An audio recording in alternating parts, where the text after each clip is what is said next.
Welcome to this episode of the Million Dollar Mastermind. I'm Larry Weidel, and before we get started, if you want to know exactly how to win again and again, go to weidelonwinning.com/webinar now to watch something I've put together for you. Now let's get going into this episode of Million Dollar Mastermind. I got one thing that you talked about on the call with the company, and that is why is this a big thing for you? Seek to you made this point, seek to understand rather than seeking to be understood. Why is that a powerful thing for you now? What kind of powerful difference is that making for you? And this is you self-coaching yourself. This is you saying, for me to be the best and for me to have a team and to teach things and set the example that would get the best results. One of those things is I've got to have in my mind, seek to understand rather than seeking to be understood. How did that come about, and how is that making a difference for you? We don't know it. No one wants to admit that they have ego, but we all do. We all do. We all have ego. And, when you start getting success right away in certain areas, you start like, well, I know what I'm doing. I don't need to listen to nobody. And that can be your fault. I'm being honest with you. And I lost so many great people. And I almost lost my best guys because of it, Larry. And honestly, I just got so grateful to God. I was like, you know what? Whew. Thank you so much, God. I don't know what you did for me, but thank you for letting me retain these people, because Larry, for a long time, it was my way or the highway, and people can never talk to me. And I didn't realize I'm easy to talk to. What are they talking about? No, and they couldn't even tell me that. So, Larry, I lost so many good people because it was my way or the highway. And look, it still can be your way. I'm still right on building a big base shop, leading from the front, believing a great replacement, doing that. Hey, the fundamentals don't change of what my belief is to build a big base shop. But look, sometimes they have, if you just tell them what to do and they have a disagreement with you, Larry, they have their guard up. So what I realized, to really lead them, I gotta see from their point of view. Or else they're like, well, you don't listen to me, why should I listen to you? Just because. I'm telling you, people, especially leaders sometimes, man, leading leaders is like hurdling cats. I'm just telling you, it's tough sometimes. But if you listen to the leader and they really feel like, you know what, this guy gets me. If you connect with them, then you can lead them for so many times. Let me give you an example, Larry. What really hit me, I was like, whoa, on parenting. I learned so much from my kids. It's unreal. On parenting, Larry, let me give you an example.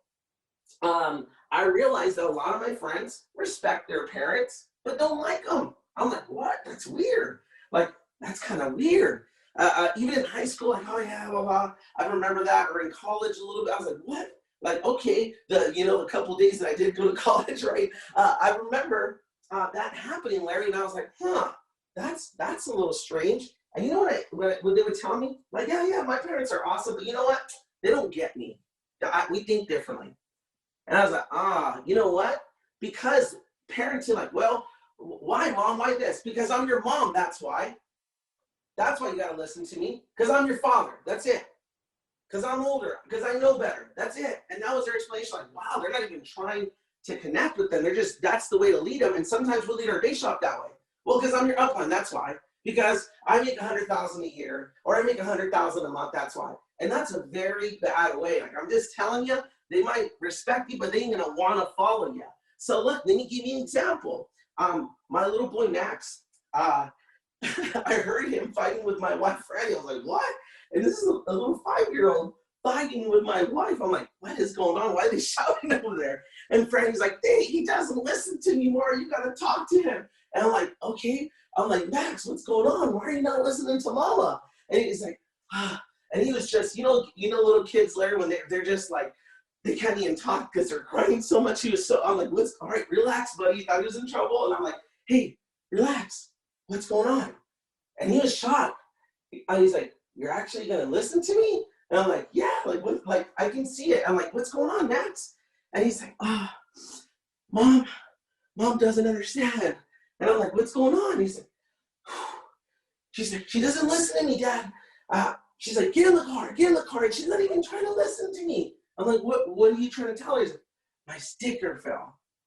I'm like, that's where you're from. He's like, yes, I just want my sticker. But Mom doesn't listen. She just, get in the car. We're being late. And I'm like, that's all you want, buddy? So I picked up the sticker, put it on his shirt, and he put a big old smile on his face, and I put him in the car, and guess what? My wife was like, how'd you do that? I'm like, I'll explain later. And then once I did that, I understood his side. I'm like, okay, now let me teach you something. You never talk back to Mom. Big no. I'm like, you love Mom? He's like, yes. I'm like, oh, and he's like, yes. Did you ever see Dad scream at Mom? I was like, no, then you shouldn't either. He's like, I get it, Dad. I'm sorry. So guess what, Larry? If I just told him, listen to me because I'm your father, blah, blah, blah. Guess what, Larry? He's like, he's just like everybody else. My son will grow up, Larry. He'll grow up saying, hey, I like my dad, but I don't want to be around him because it's always his way. And man, that I don't want to have that type of relationship. And I remember telling Franny in the car, I'm like, babe, your kids are always going to love you. But if you want them to be around us, we got to seek to understand before we seek to be understood. And when our kids feel that they can actually come to us, when they get in trouble, instead of them running away from us, most kids, when they get in trouble, guess what? They hide from their parents. They run away from their parents. Why don't we raise kids that when they get in trouble, they run towards us because they know we're there for them. When they're right or when they're wrong, we're there for them. And honestly, I lead the same way now. I lead the same way, and I'm trying to do my best. I'm not saying I'm perfect, Larry. Absolutely not. My guys, some of them are laughing on this call. Like, yeah, right. Coach still kicks her butt once in a while. Yes, I'm human. But Larry, and that touched my wife, and she changed on her parenting. I'm being honest with you. She's such an amazing mother. It's unreal, and wife, and it works on everything, Larry, not just for our kids. That's so important. But with each other, we have such an unbelievable relationship because of that. And with our business, Larry, with their business, man, some people are like, whoa, Coach, you actually care about what I'm about to say. Like, yes, I'm different, Larry. I'm different because of our leaders. They showed me that it's worth us changing. And I promise you, Larry, those people that seek to understand before they seek to be understood, their life will totally change this year. Because people will be honored to follow them. Like, man, this is my God. He actually listens to me. Man, I want to fight for this person. Because most people in this world, they don't listen to nobody. It's their way, their point of view. And that's it. And I was that for a long time, Larry. If I knew this information 10 years ago, I would be 10 times bigger. I believe that with everything in me. I lost so many good people because of my darn ego. Ego is not your amigo, right? It is not your friend. It is not. It's the contrary. It's your enemy. And if you can learn to control that, and I'm telling you, there's no limit. If you stay hungry, if you stay humble, man, there's no limit, Larry. There's no limit how big you can be.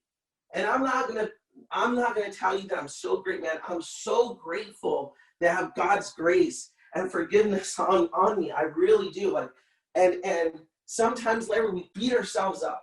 We think we're not worthy. We think we're not good enough. We honestly, Larry, they think that someone like yourself, someone like myself, like, oh man, Larry never doubts. Larry never fears.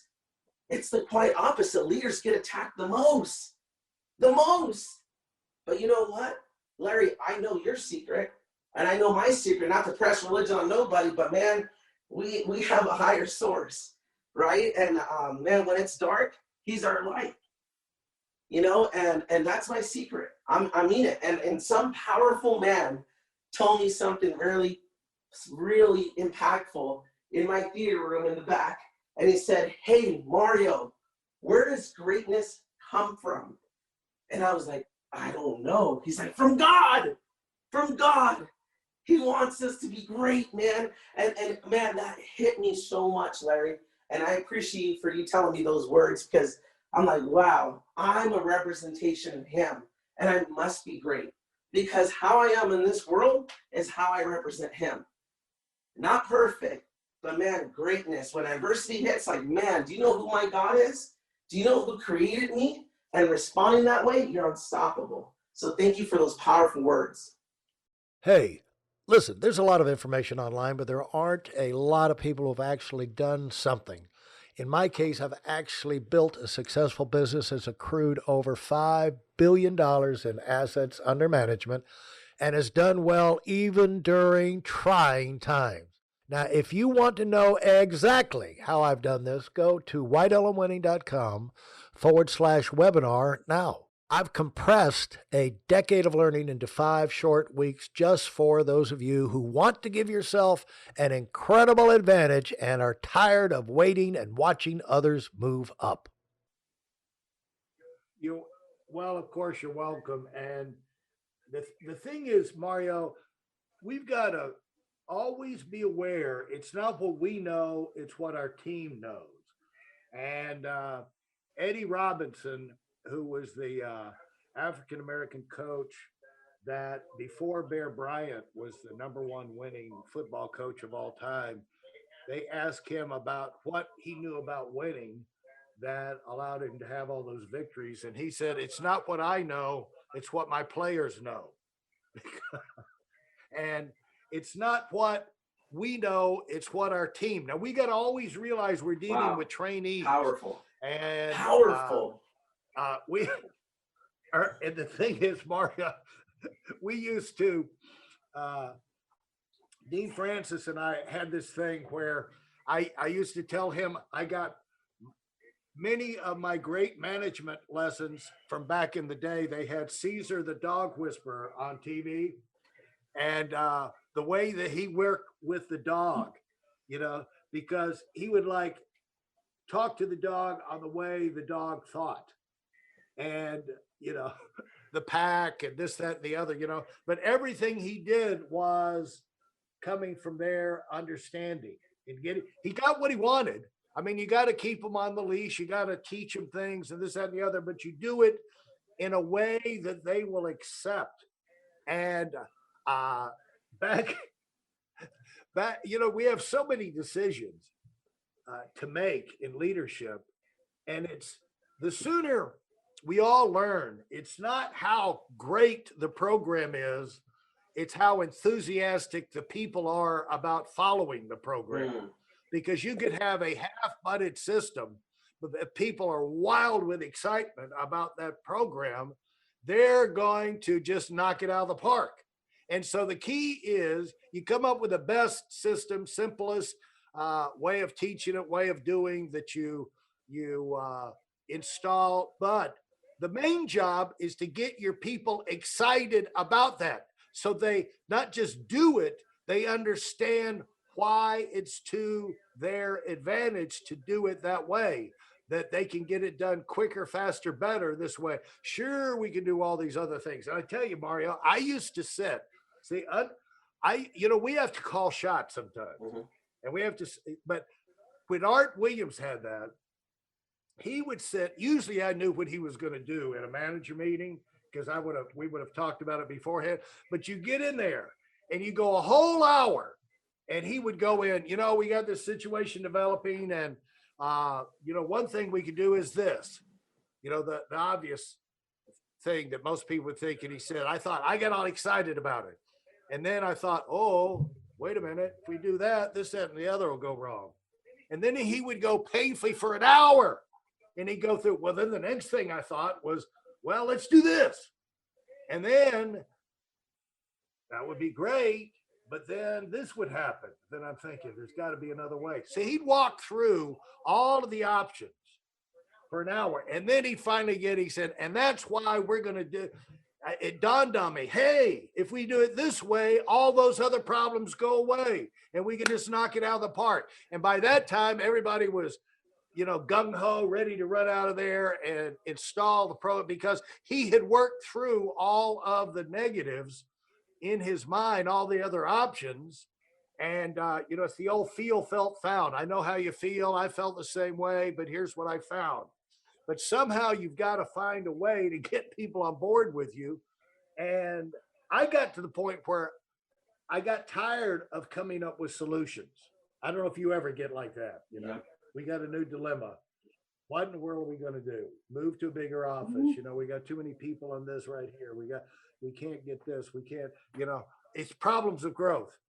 Here's how I got to the point where I decided it was only my job to notice what we needed to do, but it was my managers, my leaders in the office, their job to come up with a solution. I just made it easy on myself because I knew if they came up with it, they'd be more gung-ho than if Moses came down from the mountain with the 10 commandments and tried to shove them down their throat. So I just said, hey, we got a problem. What are we going to do? And then what I'd find is sometimes the dumbest guy in the room would come up with the best solution, but it was their solution. That was the most important thing. Wow. And so as a leader, you've got to find out you can't be a dictator because that turns you into a bully. You got to be a coach. People don't want a boss, a bully. They want a coach. And so great stuff, Mario. If you enjoyed what you've heard and are dead serious about finding out for yourself exactly how this works in the real world, I've taken the most valuable business lessons I've learned over 40 years and put them into something for you to watch. Go to whiteelementary.com/webinar now in order to move up as fast as possible. I'm Larry Weidel, and I run the $1 Million Mastermind. Go, go, go.